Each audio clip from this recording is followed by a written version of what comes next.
Hi, I'm Shannon McKinnon, host and media producer at Cybercrime Radio. Welcome to Let's Talk SOC, a cybercrime magazine podcast series brought to you by Secureworks, a leader in cybersecurity, empowering security and IT teams worldwide to accelerate effective security operations. Joining me today is Kevin Walsh, Cybersecurity Senior Consultant and Incident Commander with Secureworks. We're talking about what to do in those critical first 24 hours after a ransomware attack. Thanks for joining us today, Kevin. Thanks for having me. So, Kevin, what are some of the first things that organizations should consider in a serious incident?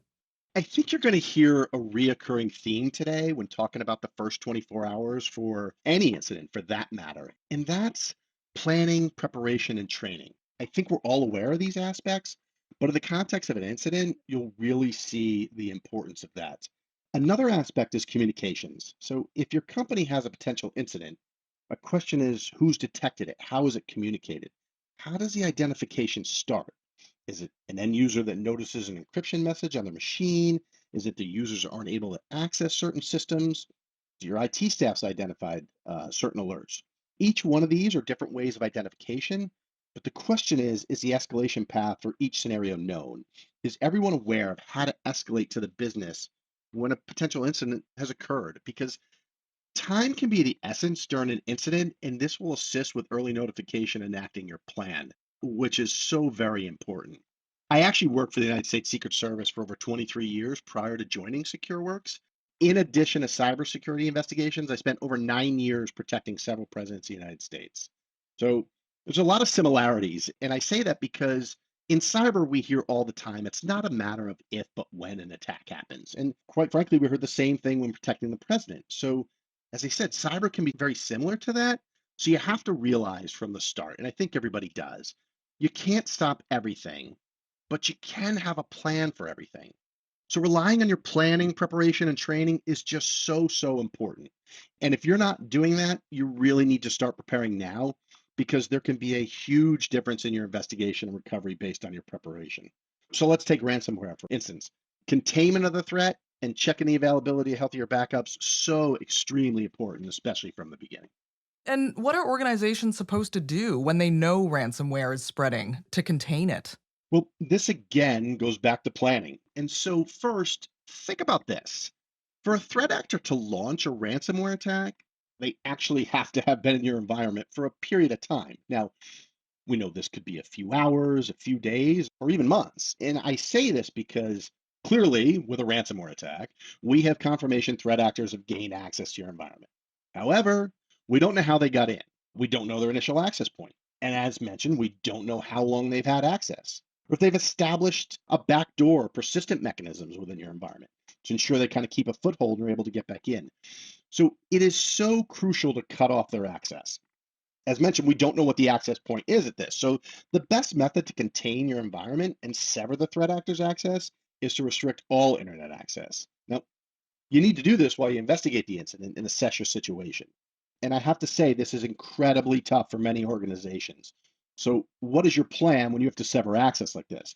Have you discussed this? How long can your company do this for? I mean, these are questions you need to have the answers for as part of your planning because severing the threat actor's access is so critical to your response. By severing the access, this is actually going to prevent any reentry by the threat actors or even other threat actors from exploiting the same vulnerability during your incident. I mean, I wish I could say there's only a one threat actor is allowed at a time, but that's certainly not the case. I've had incidents where a second threat actor gained access to the environment, and fortunately, we were able to detect it right away with our Taegis tool that we had deployed.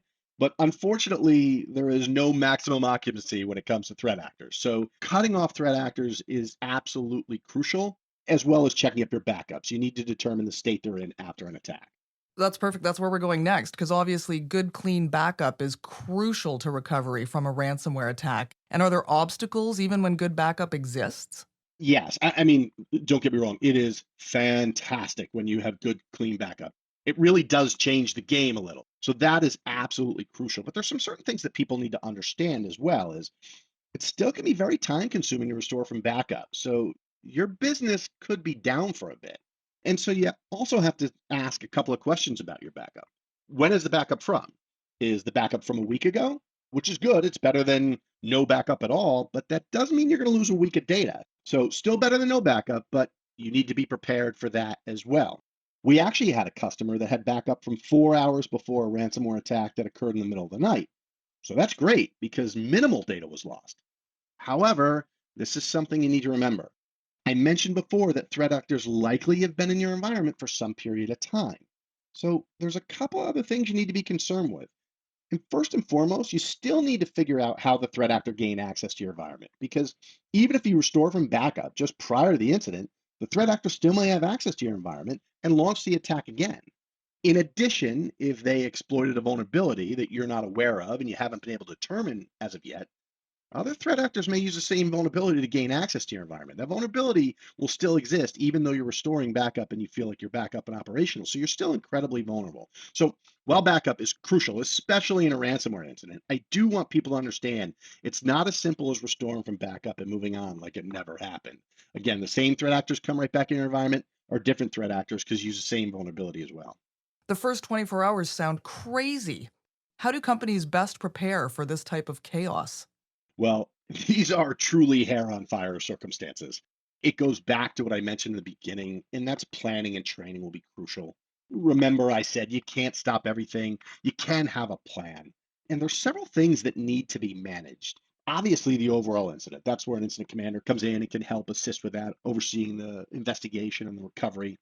But next is the expectation of the organization with regards to recovery time. Many people think this will be resolved quickly, and especially in ransomware incidents, even if you have backup for the items I mentioned previously, you're not going to be restored overnight or even a couple of days. There are time consuming actions that have to take place. So it's so important to ensure executives understand that this is going to take some time. And it's really important to set realistic expectations for everybody in the business. Also, as much as people realize right away you'd like to clone certain people in your organization or wish you could clone yourselves due to overwhelming number of requests for information and tasks, it's just not possible. And that becomes evident quite quickly. So your people will need to get some rest too. They're not able to work for 20 hours a day for very long. And so it's important to understand this. So managing the expectations and the priorities, it's just a very important aspect of dealing with the craziness of the first 24 hours. The term you used, hair on fire, is a great way to describe it. And how do you manage these priorities when everything's chaotic, everyone's hair is on fire? How do you keep people from running off and chasing the digital version of shiny objects? The shiny objects. That is a great question and a term we use quite often. So let's go back to planning. In your planning process, you have to determine what's the most important part of your business. Have you identified this? Have you mapped out the priorities of your business? If you know this beforehand, you can keep your people focused. Now, everyone wants to help, but it's more important for everybody to know their roles, responsibilities, and priorities. And what can happen is the shiny objects distract people from actual priorities. Now, there's several things that are time sensitive and must be done quickly. First is severing threat actor access, as we talked about. You want to make sure the threat actor can't get back in while you're investigating. Next is ensuring evidence isn't lost due to potentially logs rolling over, and you want to make sure that evidence isn't being paved over. There are certain people that tend to be very aggressive and want to help out, and somebody tries to restore a system very quickly, and now potential forensic evidence is overwritten and lost forever. So it's important to focus on those priorities. Another time sensitive task is deploying an EDR tool. If you don't have one already, it's so critical to deploy this. You really want to understand what's going on in your environment. But remember, if you haven't severed access, we also want to ensure there's no other threat actor activity that's going on in your environment, and this will really assist in identifying that as quickly as possible. So visibility in your environment is so very important. You absolutely want to have that visibility to understand the complete picture. And it's why it's so important to identify the priorities and keep everyone on track. It really has to be a team response, and communication is key as well. So in the beginning of an incident where you're dealing with so many unknowns, it really can create a tremendous amount of pressure to know what's going on. How did this happen? Executives are going to want to know where you are in the investigation. How much longer you come back up and running? These are constant questions, and they just want to know this information, especially in the beginning when you're still trying to assess the situation. And I can assure you that meeting 4 times a day for updates will not get you the information any quicker or speed up the investigation and recovery. It's only going to slow down that process. Well said. And what is a good cadence for the response team to report to the business, and how do you think that's best done? Well, obviously, as I said, and understandably, there's a quest for information when an incident's occurred. The challenge is really balancing that quest for information with allowing your team to work towards investigating the incident and moving towards recovery. And again, as I mentioned, while the urge is to meet numerous times a day, that really can take away from your team actually investigating the incident. I feel that a good cadence is a morning stand up meeting to ensure that everybody has their priorities set for the day. We talked about how important it is to have the priorities. We also want to ensure, as we said, nobody's chasing any shiny objects because that can happen overnight. You want to make sure we're realigning the priorities every morning. And obviously, there's communication going on throughout the day as well, but that's more in the weeds of the response. And then a second meeting towards the end of the day, summarize where you are with regards to the investigation and the recovery efforts so everybody's really on the same page because priorities can shift throughout an investigation and it's understandable. And that's why you bring everybody together. So this second meeting really will verify everyone's on track, working in sync during the response.